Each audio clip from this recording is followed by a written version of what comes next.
I'm looking into the sky, the beautiful, immense, endless, endless blue Maltese sky. There's St. Julian's Bay out over the water, and I can see houses and boats. It's very hot today. The water is glistening, and I look at the beautiful old waterfront dwellings. They're sandstone, practically white. Angela's Kitchen is about my maternal grandmother, Angela, and I guess you'd call it autobiographical because it's about my relationship to my actual grandmother and her relationship to her home, her island home of Malta, growing up through the Depression, the war, coming to Australia. It's a journey going back to Malta, basically, and reconnecting with my grandmother. A woman with blonde hair has driven up on the footpath and people are flying out of the way. Madonna x'inhet tagħmel, ara l-oħra, ara l-miġnuna, ara għaddejja biex toqtol il-xaħat, oqgħod attenta ja aħbalejent! Everyone is shouting. People come out of shops shouting. The woman takes off. And I'm like, wow, that's so full-on Maltese. When I was approached to do the piece by Julian Merrick, who is the director of Angela's Kitchen and the co-author, he approached me many, many years ago about the idea. My reaction was like, oh, maybe one day, you know. And then my grandmother passed away in 2007. 7 months or so went by and I had another discussion with him. We did the workshop and it was confronting, it was cathartic, and in that week we created the piece. To me, the yard was never a yard. It was a world. It was cities and countries.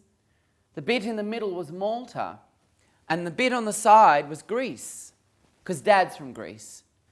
And I'd find the big bricks and pretend to bomb Greece. I'd bomb the ants. They were the people running for the shelter, and I would kill them with the bombs from the Germans. She's the one person I can say honestly that I have experienced total unconditional love. We were really good friends. We really understood each other. She really got me. She never tried to change me or laid any heavy trip on me. To do the play really lets other people see her, you know, and my grandfather too. When Nunnu shaved, he had a round old mirror that he probably brought from Malta, a faded rusty thing. He'd have his cup with the anchor in red and a cake of soap in it to make the cream. He'd have his metal blade and flick the top off and sit with his old bristle brush. And I was fascinated by this ritual. Oħroġ il-barra, go outside, go out and play. Sometimes my grandfather would wear shorts and he would sit in his shorts and his balls would fall out. He'd be sitting outside the front of the house and watch people with his legs spread and his balls hanging out for all the world to see.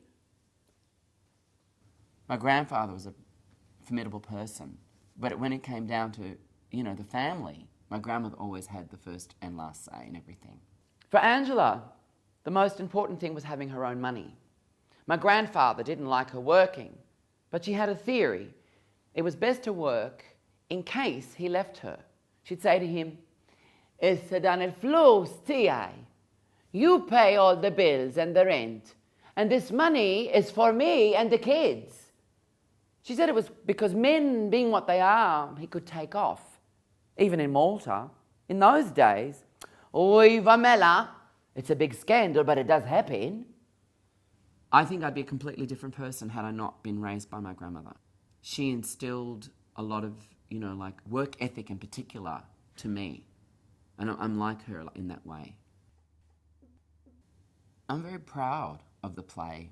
It's absolutely a tribute to my grandmother. I have some nights when it's really difficult because I miss her so much. But like I said, she's with me. You know, and I was really lucky to have her for 43 years, you know.